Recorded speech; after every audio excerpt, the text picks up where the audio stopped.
Yeah, I have to have it way high.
Your video's off.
Yep.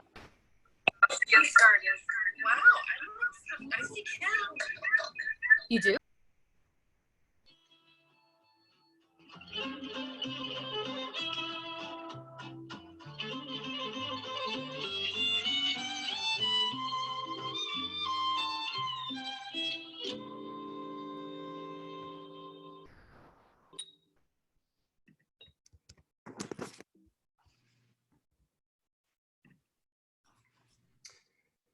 Hello, everyone. Y'all are having a good time tonight. Welcome. We've got a good crowd tonight. If you would begin the muting your microphones, please. That will help everyone enjoy their experience. Let's see. We've got I know we've got a few more people that'll be joining here, but let's go ahead and get started. Welcome everyone. Cheers. Happy Saturday. I can see a few people out there, but no one with a glass of wine in their hand. So raise a glass. Glass. Fantastic. Well, I appreciate all of you guys being here tonight. We're going to have some fun. We've got a special guest, and we have three, in my opinion, really terrific wines. What I'm going to do is, if for those of you who joined the last time around, I'm going to just kind of run through a few slides here real quick and kind of give you a quick overview of what will happen tonight. Like I said, please mute your audio for the entire session, if you don't mind. However, I do want this to be as interactive as possible. And last night we did a fantastic event and had a lot of good conversation going. It was wonderful, especially after everyone had that first glass of wine and kind of loosened up, the shoulders kind of dropped, the mind opened, the comments started flowing, and it was fantastic. So I do want this to be interactive, and so you can take advantage of using the group chat, which if you kind of scroll down on your Zoom window, you'll see the ability to fire up the group chat. So if you want to ask a question in real time, please do. I'll answer it as we go along. And then, of course, if you want to ask a live question, as in a question that everyone can hear, you can raise your hand. And again, if you scroll down and you hit that participants button, you'll see the ability to raise your hand. I'll see that and can unmute you and allow you to ask a question. So again, had a great time doing that last night. Want to encourage you to do that tonight. If you joined the last Jones is Thirsty event, you'll know that we had a virtual tip jar, and doing that at every event, did it last night, doing it again tonight. Tonight's virtual tip jar, all of those proceeds go to an organization called Never Thirst, and they're a Birmingham-based organization that provides clean drinking water to some of the world's most vulnerable areas, South Sudan, some places in Southeast Asia, Uganda. I mean, they're doing some really important and frankly, some kind of really tricky, dangerous work. But I'm a huge proponent of what they do. In fact, when I started Jones is Thirsty years ago, they were my first partner in terms of the philanthropic element to Jones is Thirsty. You know, Thirsty, we're talking about wine. They're helping to provide clean drinking water. So love those folks over there at Never Thirst. So if you want to make a tip through the virtual tip jar, you can do it through Venmo. My handle there is Jones is Thirsty. Do that at any point along the way, and I'll make sure that tomorrow morning the folks over at Never Thirst get those tips. Last thing is I want everyone to grab a white sheet of paper. I'll tell you a little bit more about that when we do some of the evaluation of the wines. And you'll also, for those of you who read all the way down in some of the emails that I sent. I encourage you to grab a lemon slice and a little bit of sugar, because we're going to do a sensory evaluation on the Acrobat Pinot Gris. That's a lot of fun and really helps you understand in real time how food and wine pairing can work together. So if you don't have a lemon slice or sugar, don't freak out. But if you just have sugar, that's cool too. But you definitely want to try and grab a piece of white paper, maybe off the out of the recycling bin or out of that printer, since I know a lot of us are working from home. And so this is kind of tonight's agenda. I'll quickly talk about why I selected these wines, and then we'll do like we did in wine tastings past. We'll go through each wine, we'll talk about them and taste them. And this is where I really want to encourage all of y'all to ask questions, again, whether it's through group chat or through the live discussion. But we'll start with a Vinho Verde, and then we'll go into talk about the Acrobat, the Pinot Gris, and that's what we'll do, the sensory experiment. And then the final wine is the Pine Ridge wine, and we'll do a tasting of that, but we have a very special guest. And I'm really excited to have Colleen on, but Colleen FitzGerald is the assistant winemaker at Pine Ridge, and she works exclusively on their Chenin Blanc Viognier program. And so she's gonna tell us a little bit about that wine, her overall kind of winemaking philosophy, talk a little bit about Napa, but I really want her to talk about how these two grapes, Chenin Blanc and Viognier. Chenin Blanc, you probably know it from the Loire Valley or South Africa, and then Viognier, which is, you know, the superstar white wine of the Northern Rhone in Chateaubriand or Condrieu, and how those two grapes made it to Napa and really combined to make this fantastic wine.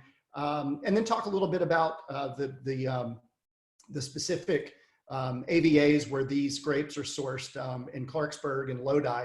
So that's really kind of the high level of what we're going to do. So I'll go to this first slide.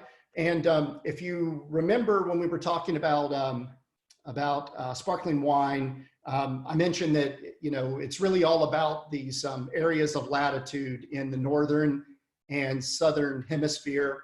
And, you know, in the northern hemisphere, between the 30th and 50th parallel, that's really considered kind of prime quality wine, grape growing for the wines that we, you know, buy as consumers. And in the southern hemisphere, it's between the 30th and then dropping down to the 50th degree there. And you can see that, you know, kind of, you know, gets Chile and Argentina, that range of South Africa and Australia and New Zealand. So that'll be important in terms of why you know, when we talk about these wines, and really it's just kind of good to know as a reference point when you think about why you like the wines and where they come from. So any questions so far before we get started? I see we've got quite a few more people that have joined.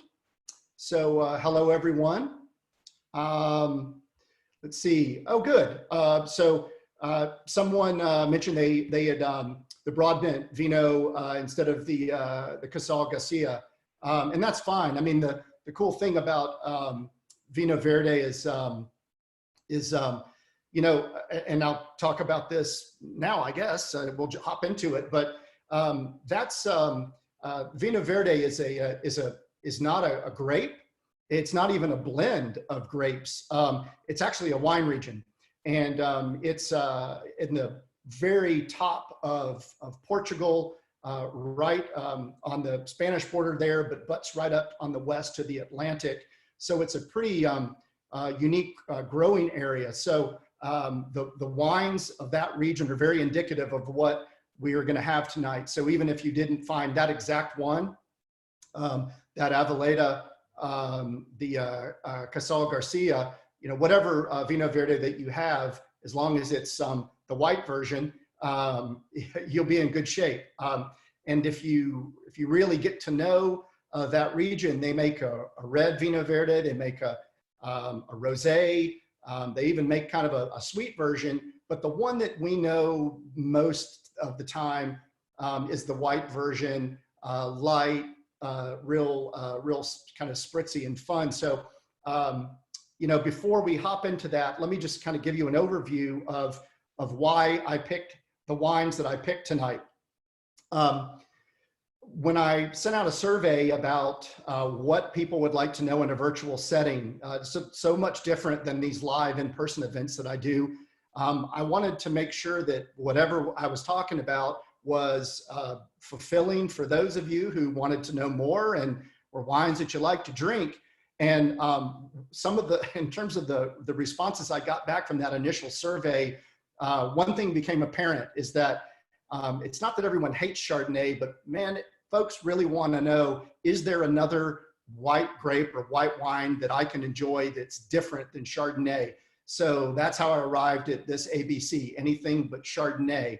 And if you've ever been to one of my in-person events, you know that I'm a fan, especially as we get into the spring and summer and the weather starts to warm up and the kinds of foods that we'll eat begin to transition into less about, you know, the fall, winter foods into those spring, summer foods. I really love these refreshing, really food-friendly wines, and Vino Verde is one of those. I'm also a big fan of Pinot Gris. I think it's a misunderstood grape and one that's often overlooked, but in terms of a wine that's food-friendly, I think it's just a phenomenal alternative to Chardonnay and Sauvignon Blanc, if those are your kind of two default grapes.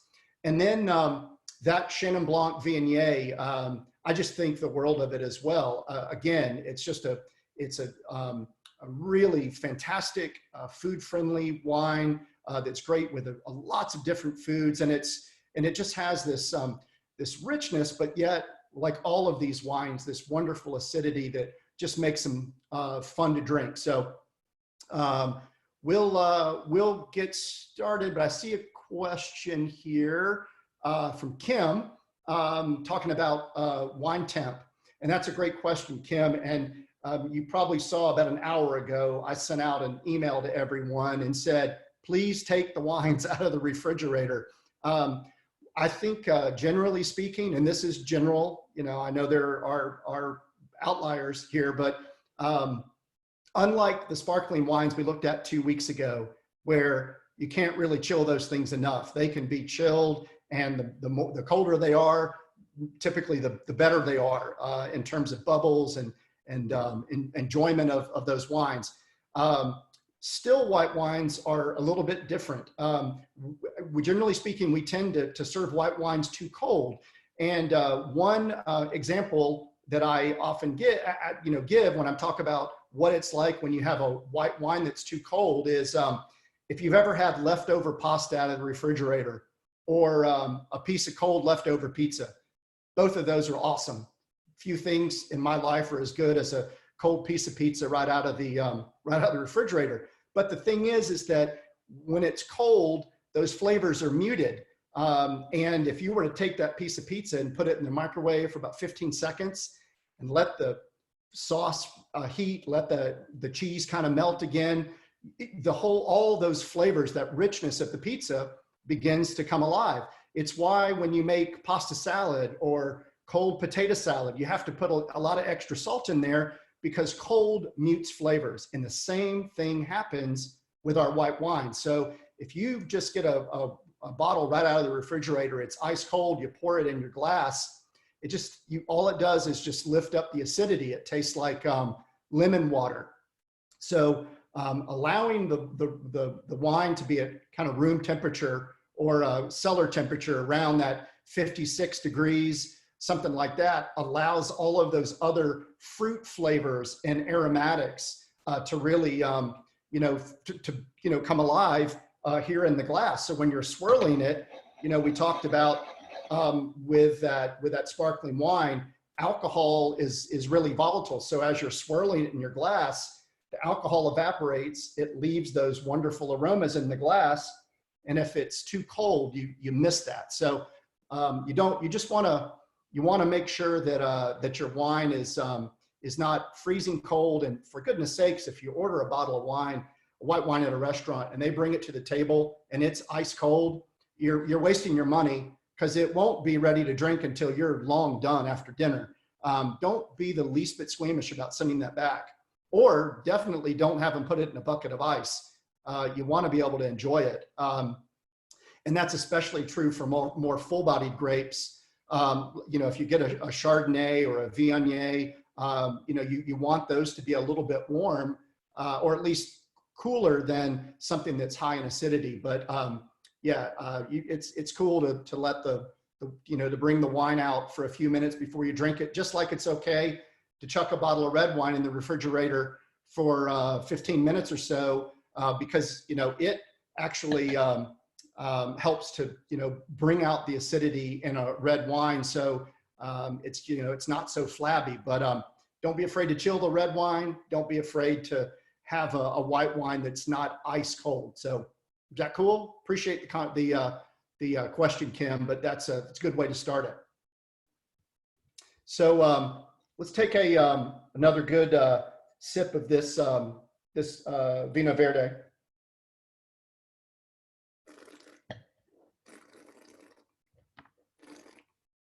Try and suck in a little bit of air, and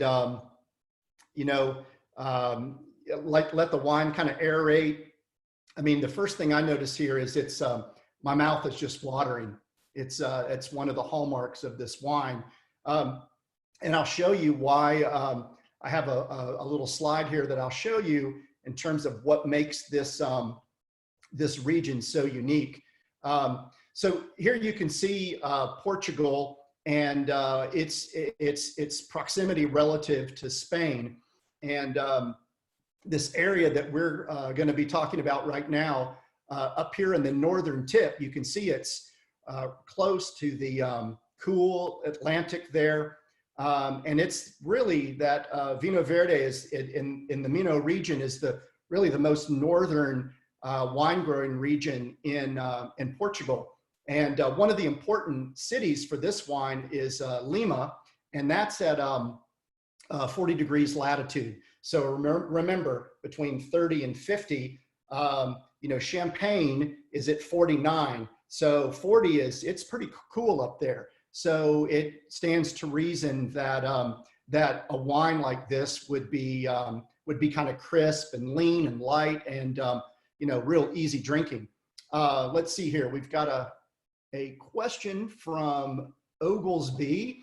What grape varietals are in the Vino Verde? Well, like a lot of Portuguese wines, they're made up of a number of different kind of indigenous grapes. They're not grapes that are grown outside of Portugal. And frankly, I would say, candidly for me, Portugal is probably the most difficult wine region in the world, outside of maybe Greece, to pronounce all of those indigenous grapes. One that you probably know, Alvarinho, is often used in that blend, but there are 4 or 5 white grapes that typically go into this blend. And again, the thing to know is that they're generally indigenous grapes that are unique to that region. The other thing that you need to know about this region, in addition to this lovely white blend that they do, if you'll notice, right down here in the bottom of this viticultural area is the city of Oporto. And so up in this area here is where, and a lot of cross over here to the Douro Valley is where all of the red grapes are grown that go into making port, which is, the famous fortified port wine from Portugal. And they, the Douro River, they kind of float those casks down and they end up here in Oporto, which is where you see all the beautiful, famous port aging houses and all the pictures that you see. But again, the thing to know about this wine is it comes from a cold region. Anyone want to comment or have a kind of a feel for what you experienced with this wine? I mean, I'll be happy to talk, go on about it, but I don't want to, it's so subjective. I don't want to influence anyone, what someone might be experiencing, but, you know, take a swig, and if anyone wants to share like an aroma or a taste maybe that they're experiencing, feel free to send it in the group chat or raise your hand if you want to, if you have the guts yet to talk about it. Yeah, like a sweeter Gruner Veltliner.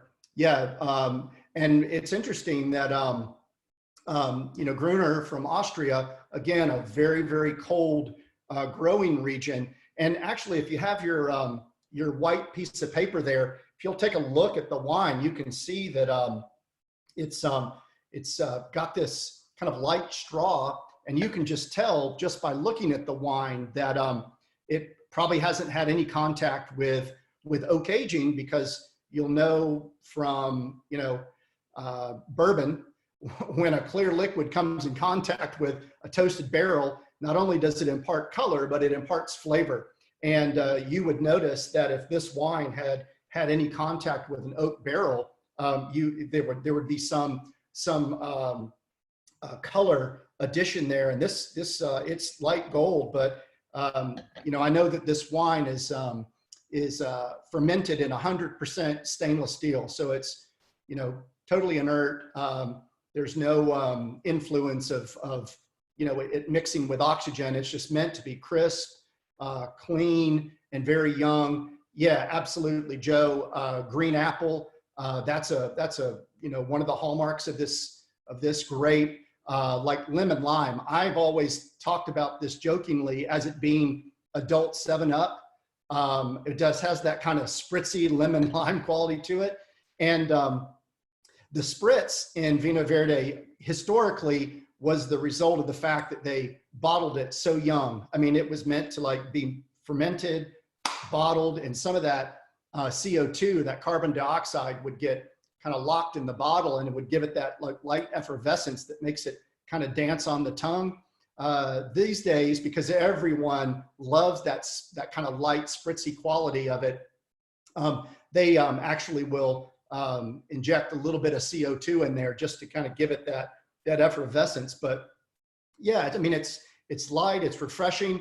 Like to me, this is like after you've like been out and working in the yard, you just cut the grass. This is a great wine to like slake your thirst. It's crisp, it's refreshing.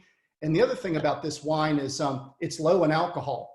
It's it's barely 9%. So you guys probably have beer that has more alcohol than this wine. And if you'll remember back from your chemistry class, one of the reasons that this wine is low in alcohol is because it's cold. This growing region in that northwest part of Portugal is cold. So, and it also doesn't get a lot of late afternoon sunlight in the fall, which means that it's real hard for these grapes to ripen. And without sunlight, photosynthesis doesn't kick in. And without photosynthesis, the sugar doesn't develop fully in these grapes. And when you don't have a lot of sugar, that means that your resulting wine tends to be a little bit lower in alcohol. And in fact, a lot of wine regions around the world have minimums on alcohol level to force winemakers to reach a certain ripeness in the vineyard.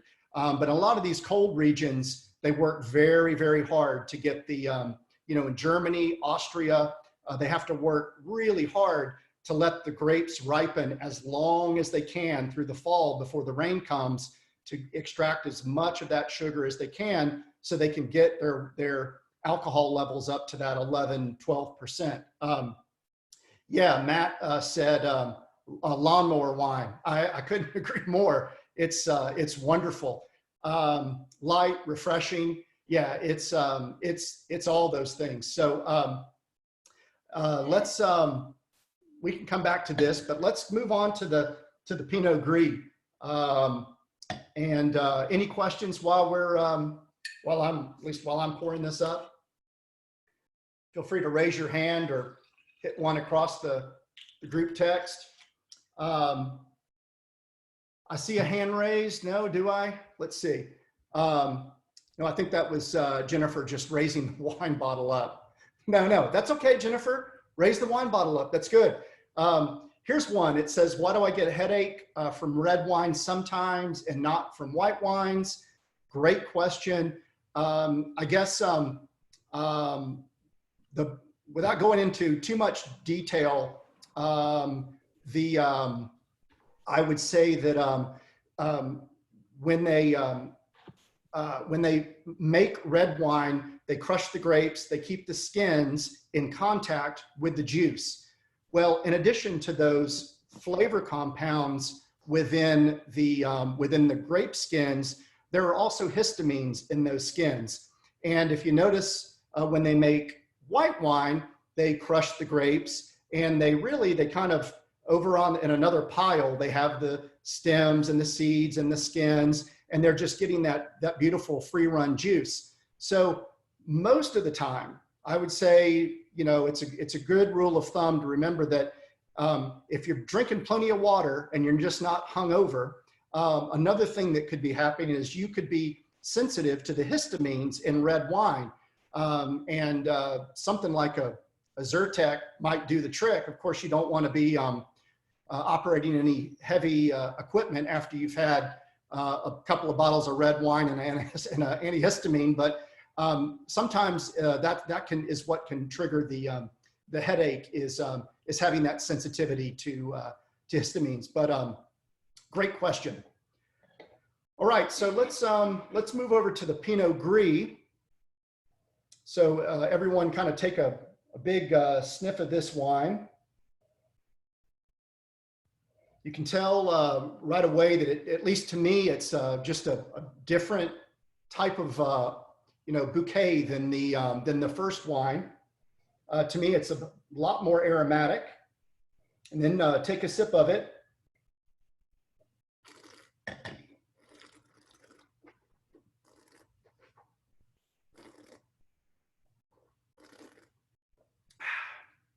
I love this. Great wine. Mouth is watering. Oh yeah. Again, don't want to influence what anyone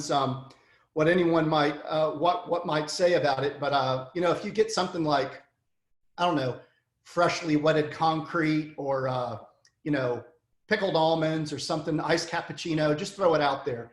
Whatever your brain is telling you. Anyone? Let's see Sarah, I think I unmuted you. Did you have a comment about the wine? Hey Scott, I'm Noah. Hey, Noah, how are you? What do you think? Good. Agree. Thank you for doing this. This is awesome. Yeah. So with white wines, I got a general question, I guess, for white wines. Yeah. I feel like I always smell like a buttery smell, and even can kind of almost sense a buttery taste or whatever you call. Right. What gives white wine that buttery smell? That's a great question, and thank you for that. And I also see that Colleen has joined us, so she can we can let her. She's an enologist by training. She'll go real deep on this. But the question about buttery, again, high level, real quick. In most grapes, they have a lot of acidity, and what you're probably thinking of is Chardonnay, though they do this in red wines, but typically you sense it most in Chardonnay. But Chardonnay has a lot of really bright, sharp acidity that comes from malic acid, and it's one of the primary acids in wine. And to kind of take off or soften some of that real sharpness, they do what's called malolactic fermentation. And sometimes folks refer to it as a second fermentation, but it's really more of a chemical transformation. And what happens is through this process, the malic acid converts to another acid called lactic acid, which is a lot softer. And one of the byproducts of this is that it gives it this creamy, buttery, the creamy texture and buttery aroma, and that's what you smell. And that's actually a chemical called diacetyl. And that's what actually gives it that butteriness. And I've been told that when they make like movie popcorn or fake butter, they actually use that diacetyl as one of the flavoring components to give it that, to help create that impression of butteriness. But again, we'll let Colleen maybe talk a little bit about that. But they do the same thing in some red wines. It's just that red wines have a lot of other things going on from a flavor standpoint, and you might not pick up on that buttery component. You might feel it, the creaminess perhaps, but you definitely, it's a component of a lot of those new world style Chardonnays that have a, have that kind of oaky, buttery texture to it. But great question. So the Pinot Gris, what do you guys think about this one? Any initial comments? I mean, one of the things that jumps out to me is, you've got I think I'm getting some feedback from you, Mike. I'm going to mute you. I get that kind of honey to me, and citrus, grapefruit for sure, but there's something about it that is definitely has a really delicious aromatic quality to it. And then I get that that kind of lemony green apple, and I know some other folks have said that too. And Hannah, yeah, you have that kind of that finish. It lingers a little bit more than the Vinho Verde, and that's understandable, because this wine, when you're evaluating wine and you think about the body of a wine, whether it's a white wine or a red wine, a good way to think about it is like you would milk. Like you have a whole spectrum. You have like fat-free milk all the way up to whole milk or heavy cream. And so you think about that first wine, the Vinho Verde is going to be really light. I mean, that's fat-free milk. That's just something that's meant to be fresh, kind of makes your mouth water, and then it doesn't hang around too long, but that's okay. This wine definitely lingers a little bit more. And the one thing that I pick up in this wine, and I'd be curious to see if anyone else does it, is has a beyond that fruitiness of like the grapefruit, citrus, maybe a little bit of stone fruit. There's that little hint of sweetness to this wine, and it's not a sweet wine, but it definitely has a little bit of residual sugar. And I think this is one of the reasons why this wine, I think, pairs so well with spicy foods, particularly like spicy Thai food or spicy Indian food. Pinot Gris, and actually, as I mentioned earlier, our next wine, the Pine Ridge, is also another one of those wines that is really delicious with spicy foods. That impression of sweetness and the body and that little hint of sweetness helps to kind of dial back some of that intense heat. The inverse of that would be if you had a Syrah with a lot of tannins. The tannins amplify the heat, whereas these wines kind of tamp down the heat. So you probably never noticed this, but you might in the future. But if you go to a Chinese restaurant or a Thai restaurant, they typically have a lot of off-dry wines on the menu, like Rieslings, because first, they're sweet and people kind of like that, but they also help to dial back some of that intense heat of those peppers and spice. So any other observations about this? The Rushing said it had a minerality to it. That's, yeah, I mean, you can definitely feel that on the palate. This wine comes from Oregon. And we looked at that, when we were talking about the sparkling wines, we looked at parts of Oregon, and that region that's so important to Oregon, the Willamette Valley. I'll got a quick slide here. We can review that, but you can see that Lima and Vinho Verde was at 40 degrees at latitude. So this area, even though these grapes come from outside of the Willamette Valley, they're from all over all over Oregon, down in the Rogue Valley or Umpqua Valley, and Willamette, you can see that it's at about 45 degrees parallel in Salem. So, you know, a little bit warmer than Portugal, but still, you know, it's cool, but they're getting a lot of sunshine there, so they can make a style of Pinot Gris that has, you know, more ripeness, more body, more roundness to it. You know, one of the things I did want to mention, because I've seen this question a few times, is Pinot Gris the same thing as Pinot Grigio? Great question. I would say, broadly speaking, they're both the same grape. One is typically produced in an Italian style like Pinot Grigio. And if you think about where that's grown in the upper northeast part of Italy, up where we were talking about Prosecco 2 weeks ago, up in that same neck of the woods, very cold is where they produce Pinot Grigio. So light, crisp wines, not a lot of sunshine there in the fall to ripen those grapes. So it tends to be kind of light and spritzy. In Oregon, that style is more like you might find in Alsace, where even though Alsace is pretty high up in terms of latitude in France, because of its positioning with a mountain range there, it's in this rain shadow area. So very little rain, they get tons of sunshine. So the examples of that same grape, when you give it sunshine and allow it to ripen throughout the fall, you get a style that's more kind of like this style, I guess it would be, generally speaking, how you would say that. But they're basically the same grape. It's just like this one, you're going to get, you know, those aromas of citrus and kind of that grapefruit. You get more lemon lime and definitely more body on the palate. So great question on that one. So I know that you guys have asked about the sensory example, and this is a good time. If you have the lime or have the lemon and you have the sugar, grab your Pinot Gris. Okay. So let's do this. Take a sip of the Pinot Gris and reset your palate. Let your mind understand what you just had. Okay. Now, take a little bit of your lemon and just get some lemon juice. Now, have a sip of the wine again.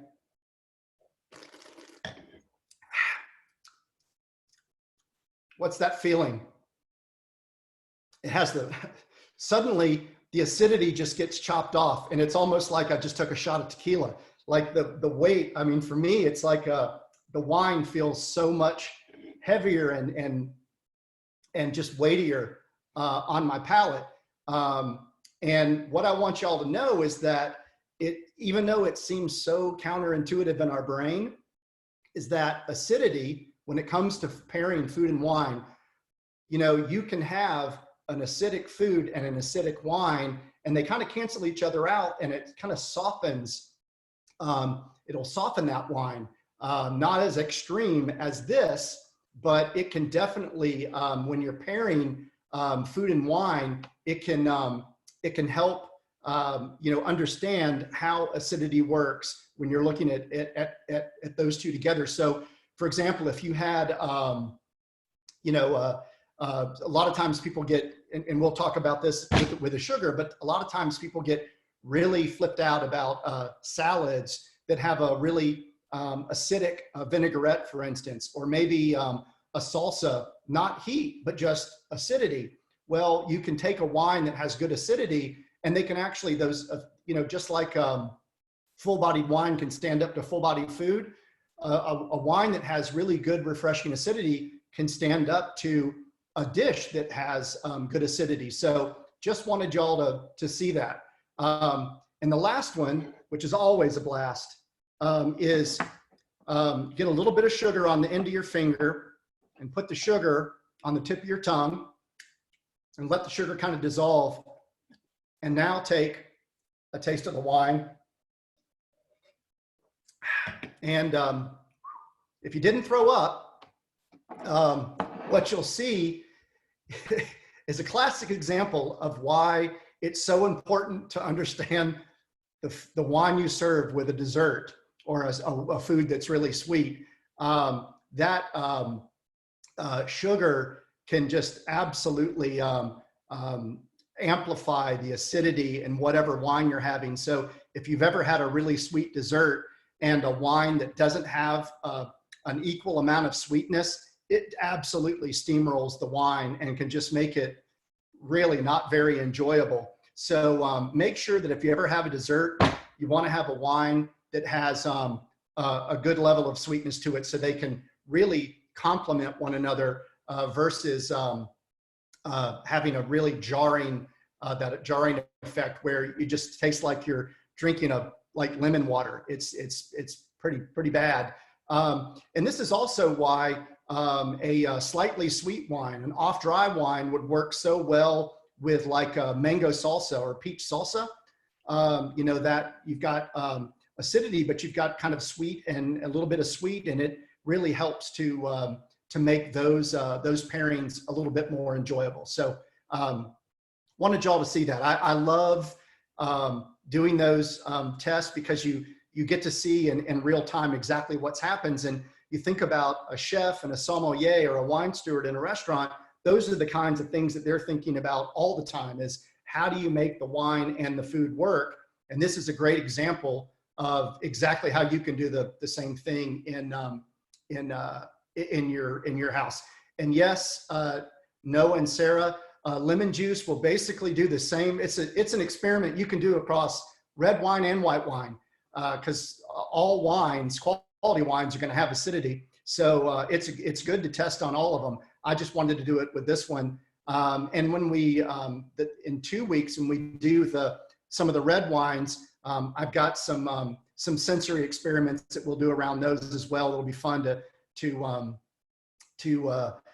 dive a little bit deeper into how red wines work. So any other questions about Pinot Gris before we move on to this wonderful Chenin Blanc Viognier, and we let Colleen kind of pour out some of her knowledge, because I'm really looking forward to that.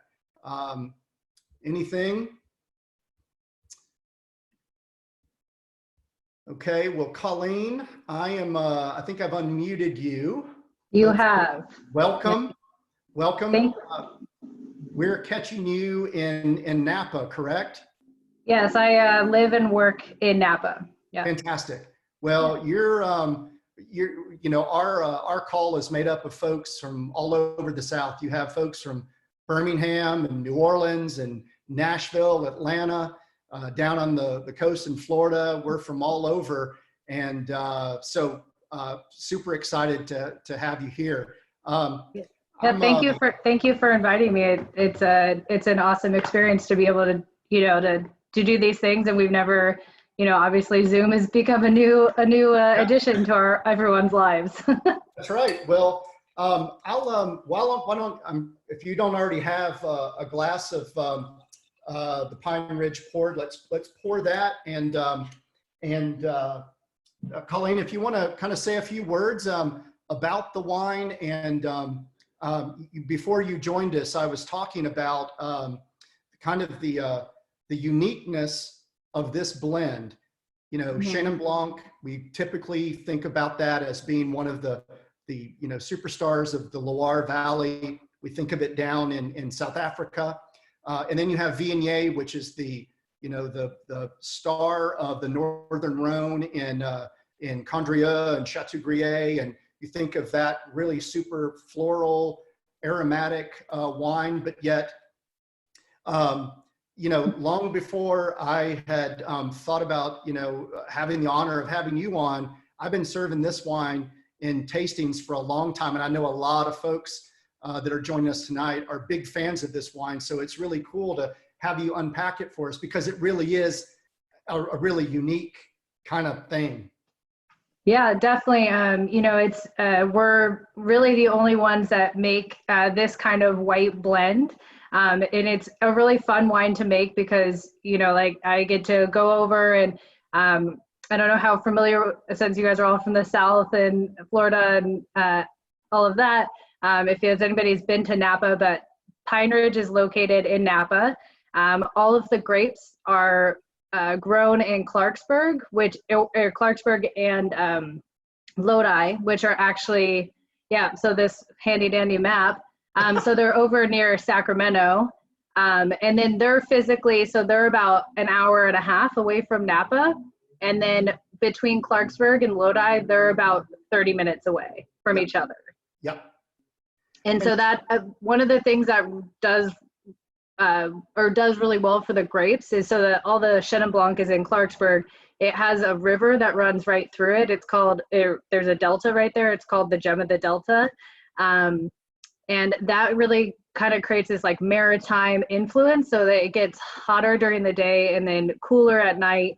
But you're not getting, it's still kind of staying pretty temperate and like maritime temperatures. And then in Lodi with the Viognier, that has a much more Mediterranean climate. And so it's a lot hotter and then it gets a lot cooler at night. And so those really are kind of the differences or some of the reasons why Chenin does so well in Loire and Viognier does so well in Rhone, and because it has those similar kind of climates. And Colleen, if you would just take 1 second, given your background in chemistry, and help us understand the importance of that, that diurnal difference of the high of the day and the low of the night, and why that's so important in really good grape growing. Yeah, so one of the reasons that's really great is because it's creating the grapes are being harvested, your acids are super high and then your sugars are really low, and then those shifts allow your acids to come down and your sugars to start accumulating. And then so you want your sugar to be a certain, we use it's a measurement called a Brix, which is I think it's about 10, I forget what the conversion is to grams per liter of sugar, but yeah, so you're creating this like this great balance between the sugar and the acid without having, if it gets too hot and it stays too hot, all of your acids die out a lot. So there's not a natural acidity that's kept in the wine. Right. So the grapevine is having to use the acidity for energy to sustain when it's, when it should be sticking around and making a wine nice and balanced. Yes. Yeah. So I noticed when we looked at the color of this wine, this has that kind of golden, it's still nice and light, fresh looking, but has a kind of a golden, tint to it. We were talking earlier about, how you look at white wines and how you might analyze white wines. And I know that grapes like Chenin Blanc and Viognier, just by their design, have more of a golden color, even, above and beyond whatever happens during fermentation. But then we were talking about, what oak does to influence the color of a wine. So what would we know immediately just by looking at the color of this wine? So this one is I would call it pretty pale for a wine. So one of the things that we do is it's all stainless steel fermented. So it never ages in a barrel. So that's going to really cause the color to stay light. Chenin Blanc as a grape varietal is a very lightly colored skin. And then one thing you might do with other white varietals that we don't do with Chenin is you might leave a little skin contact, which could change the color and make it a little richer. This is direct to press, so we're immediately, pressing off the juice to keep really our focus on this wine is keeping a crisp, fresh, bright, very clean wine. Yeah. What's really interesting, and that's a great point about some of the skin contact, is that I don't know how many people know this, but Pinot Gris, even though it's a white grape, has kind of a pink strawberry kind of. It looks like the grapes we buy at Publix. They're not dark purple, but they actually make rosé out of Pinot Gris because the skins are purplish, but yet it still creates this, beautiful white wine. So that's interesting to know that there are some white grapes that actually where you, during the vinification process, you might leave the skins in contact with the juice. Yeah, one of the common ones is Sauvignon Blanc. Yeah. that you would leave it in contact for, 8, 12, maybe 8, 12 hours, or maybe overnight. Yeah. But it's one of the reasons they do that is Sauvignon Blanc has some characters that the skins actually help kind of they help kind of soften the tannins of like the skin, and so that's one of the reasons why you do it. Yeah, well, I don't know if you're looking at the group comments, Colleen, but there are a lot of comments saying this is my favorite of the three. I love awesome. this. There's a lot of fans. So help us understand from a winemaker's perspective what we should be getting in the bouquet or the aroma, and then what we might experience on the palate. Yeah, I see somebody wrote grapefruit. That's one of the ones I get a lot. Lemon curd. There is definitely, one of the reasons why this wine is really unique in the way it's made is that the Chenin really drives home a lot of those acidic characters, whereas the Viognier kind of adds this roundness and this balance in some of the more floral characters. So like a lot of the ones I get is, lemon curd, grapefruit, orange blossom, honeysuckle, and then like a lot of tropical fruits of white peach and mango. Yeah, those are kind of my ones I typically get off this wine. Yeah, what was really interesting, the thing that I think, and this is, again, as I say every time I do one of these tastings, wine is so subjective in many ways that we are smelling and translating that into our taste memories based on, whether it's like grandma's apple pie and you can put yourself right back in there, or someone's perfume and you can immediately know where that was. Yeah. The first time I fell in love with this wine was, I remember I had it and it smelled like jasmine and orange blossoms. And I grew up around a lot of orange groves in Florida, and we always had Confederate jasmine around. And this wine reminds me of, I know a lot of people have probably never smelled orange blossoms, or maybe they never smelled jasmine, but like that's what I knew as a kid. And I immediately identified that in this wine, which is really cool. That's a really interesting topic because, I actually didn't grow up, my mom doesn't drink wines. I did not grow up drinking wine. And so I've really had to learn how, like, that's a real practice, is like going to the grocery store, maybe not right now, but smelling a lemon or a grapefruit or, whatever, and really making like a mental connection with the flavor. And then that's how you start to pick out little flavors inside wine, is making that mental connection, because you have to have a story, otherwise it doesn't stick.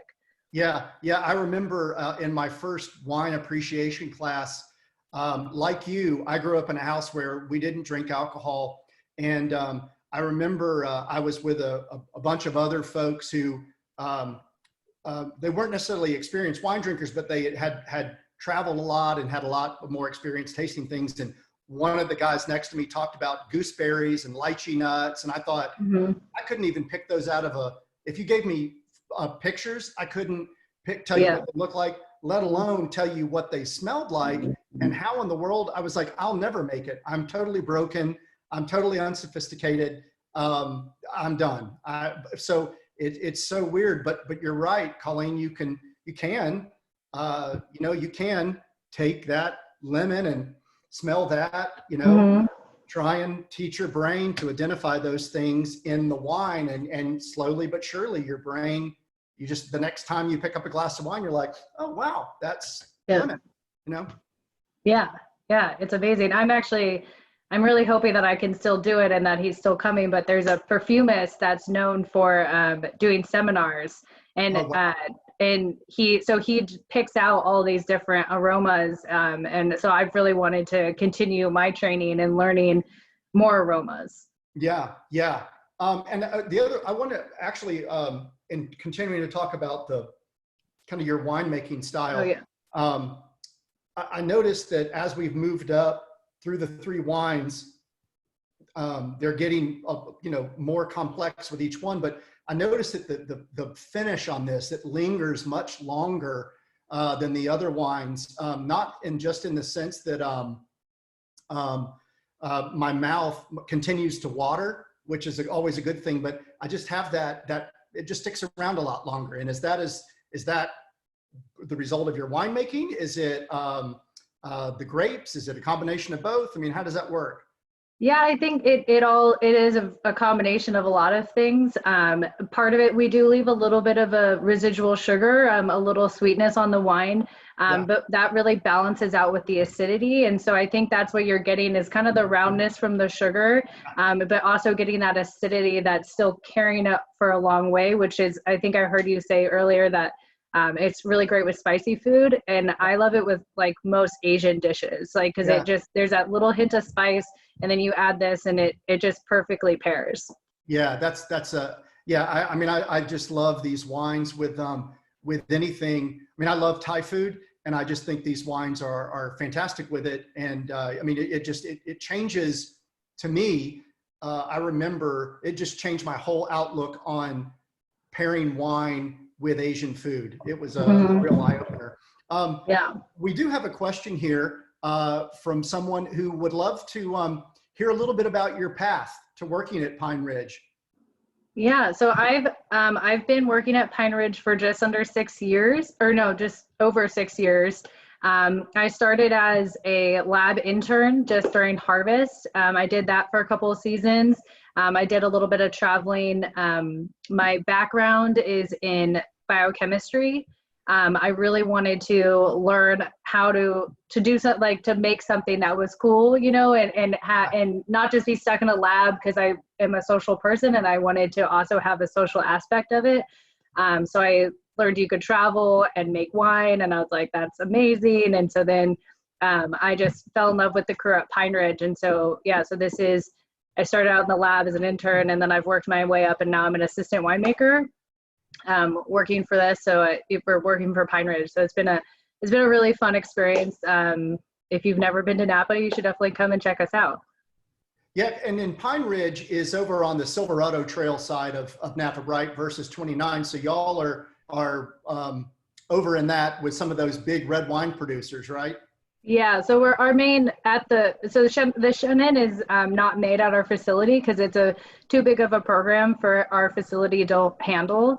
But at our facility, we're doing mostly Bordeaux varietals, so Cab, Merlot, Petit Verdot, Malbec, Cab Franc. Yeah. Well, we're going to keep talking, Colleen, if you're willing to stick around. And I know you had some wine in your glass, so maybe you'll stick around and at least finish a little bit, if you don't mind. Yeah. Well, but I do want to say this because I do want to be respectful of everyone's time, and you know, we try and keep these to an hour. So for those of you who need to leave, I totally understand it.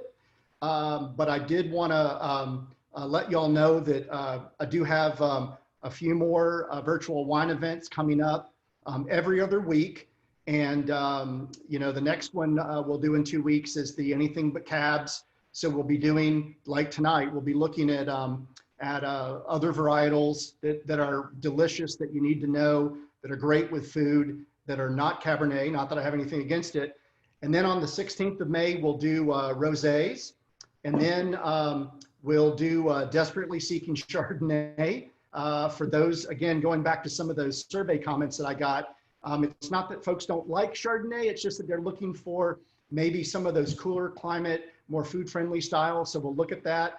And then the one after that, we'll start the series on Off the Beaten Glass, and we'll look at some South American reds. So you know, I'll be sending out, you know, emails around that. But for those of you who need to go, remember, the virtual tip jar tonight is for Never Thirst. You can make those tips via Venmo at Jones is Thirsty.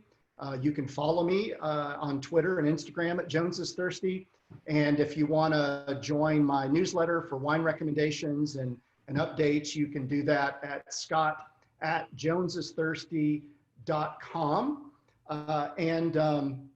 Thank you very much for being here tonight. And for those of you who want to stick around, and we'll keep talking to Colleen and asking some questions. I do want to say though, before we before we jump back in, we have a friend of ours, a friend of Jones is Thirsty, who is a phenomenally gifted bartender in Oxford, Mississippi, who is now doing a fellowship at Blackberry Farm. And Joe, I'm going to unmute you for a second if you don't mind, and I'd love for maybe because we've had some folks ask about this.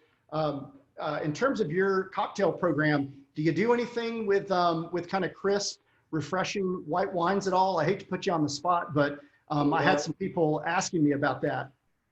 In cocktails, not as much, but I do like to reduce like Pinot Gris and stuff down to make a syrup because they do have a really cool bright acidity to them. Yep. But using them like by themselves is a little bit difficult just because they are so they're a little bit heavier water-wise. So if you add too much water, it kind of dilutes the cocktail down. Yep. Some spirits can overpower those flavors in there, but if you kind of concentrate, if you kind of boil it down and kind of concentrate those flavors, you get some really cool flavors from those wines and things like that. What's funny is what's that? Sorry, I was going to say, not to interrupt, but we do have a couple of recipes on our website that uses the Chenin Blanc Viognier in cocktails. Really? So we have a sangria. There's I know it's a ginger beer. I forget all the names of them, but we had somebody mix up a bunch of different cocktails for us. Yeah, that's awesome. Yeah. Sorry. And Joe, when you make the Pinot Gris syrup, how is that used in relation to the spirit? So is there one that it has an affinity for over another? For me personally, I like using it with an unaged tequila, a Blanco tequila. Yeah. I think it works better with those flavors because you have some more like agave notes, some more like grapefruit, and like fresh like tropical fruit notes, and like gin, which is a little more like herbal in flavor. So I like to use it more with tequila or an unaged spirit, something that's aged. Because oak kind of overpowers the Pinot Gris or whatever spirit or whatever you put in it, that kind of syrup. It kind of overpowers that flavor and kind of manipulates it in a way that you don't want to manipulate it. Yeah, yeah. Well, listen, man. I again apologize for putting you on the spot, but I couldn't let you go because I had people asking me. So, thanks for that insight. I appreciate you joining. And Colleen, one thing I did want to ask, because I had some questions around this as well. The wineries in Napa, but as you said, Clarksburg is where you source these grapes. That's, it's inland. I know it gets that cooling influence there, but it seems to be kind of like a little Garden of Eden there, because as I was kind of reading up on it, Gewürztraminer is grown there. I mean, it seems to be a place that has an affinity for some of these non-traditional Napa grapes, right? So what makes that area so unique? I think it's a lot of it's a lot to do with the soils.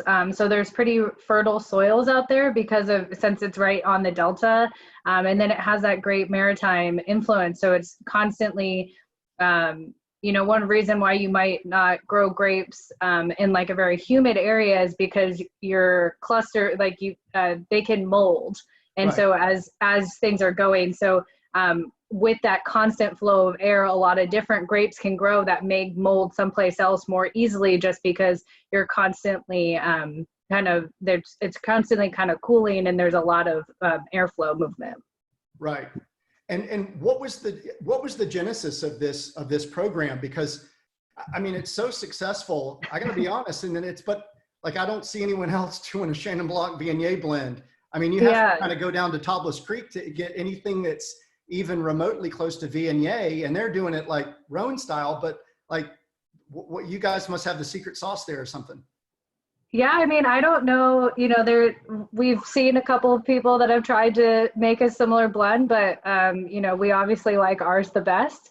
But this wine was started, there's kind of the lore. It's actually going to celebrate its 25th anniversary in 2020 for the 2020 vintage. But the lore of the story is kind of that Gary Andrews, who started Pine Ridge, he is a Francophile, and so there used to be a lot of Chenin Blanc grown in Napa, and then Cabernet kind of took over, and so all of the Chenin turned into Cab. But he was about to bottle a Chenin, and he was drinking a Viognier that night, and apparently he was like, this is going to go great with my Chenin. And so he like gave money to all the cellar and had them buy any Viognier they could buy.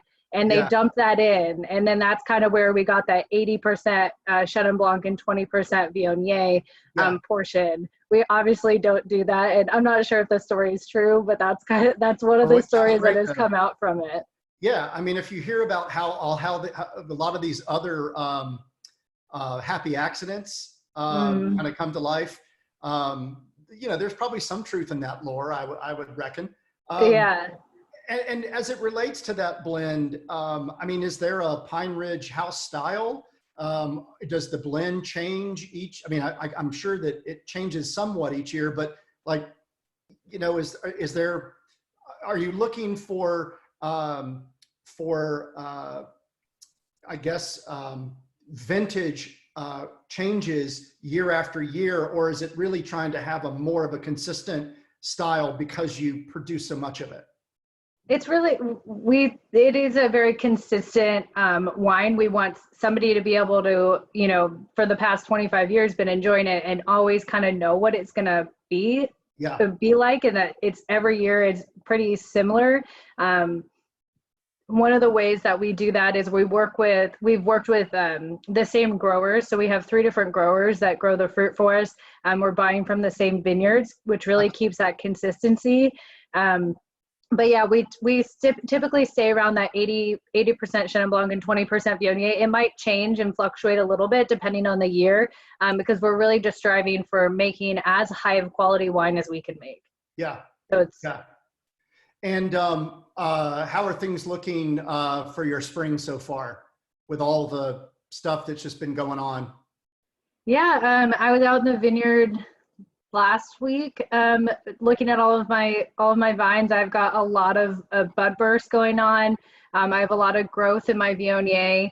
I was actually really shocked when I went out there, because it's like, you know, it's grown like this much off the vine. And so we'll start kind of shoot positioning, and gives you on the vine, you kind of train it to go a certain way. So we'll kind of start doing some of that stuff for the vintage. But I think hopefully so far, we've had a couple of rains here recently. We were pretty dry this winter, but I think we've kind of caught up a little bit. So I think it'll be a good season as long as it doesn't get too crazy hot this summer. Yeah, well, we did a Burgundy tasting. It was actually Pinot Noir tasting 2 weeks ago, where we looked at Old World versus New World, and we did it on a Friday night. And that morning, we were watching videos of them firing, making fires in all along the Côte d'Or, because it was freezing and they were panicking. So I mean, it just never ends, does it? Yeah, obviously this spring you're fighting off any frosts. So that's what you're, trying to make sure that your fruit is going to set correctly and you're going to get the right yields for the type of wine the type of grapes you're growing. So yeah, but we have a little bit in Napa, but not out in Clarksburg or Lodi. Yep. Well, Joe, did you have a question? I thought I saw it. Yeah, I did. So part of the fellowship, I was actually in Napa Valley for about 2.5 weeks. So where's the winery located in Napa? We're on the Silverado Trail in the Stag's Leap district. So we're about on the Silverado Trail. We're about 10 minutes away from the town of Napa. Oh, okay. Just on the kind of on the east side, going up east side of the valley. Yeah. So Stag's Leap district is halfway in between, or it's halfway between Yountville and Napa on the east side. Yeah. So I know the exit because I would pass that going to work and work in Yountville on the way. Yeah. Yeah. It's common that I guess we have really bad cell phone reception. So if you're ever driving by and your cell phone was dropped, it was probably right about there. My second question for you is, what's your favorite everyday drinking wine for people for the layman That's a great. My favorite everyday drinking wine is I love sparkling wine. So I really enjoy Roederer. It's in Anderson Valley. It's a really great, it's, it's at Costco for, in California at least, for it's like $20 a bottle. And so it's a really, it's a very accessible wine. Oh, wow. Okay. And Colleen, when we did sparkling wines 2 weeks ago, we looked at, in Carneros and where it kind of intersects with Napa and Sonoma. But you get your answer on this, but Anderson Valley is one of the coldest valleys in terms of, being able to handle cold and tolerate, be a good growing area for those grapes, right? I mean, I've always heard it's very cool there. Yeah, it is. It is cooler. One thing with making sparkling wine is it can be a cooler region because you're not getting as much sugar. You're wanting to really drive with more acidity rather than alcohol or sugar.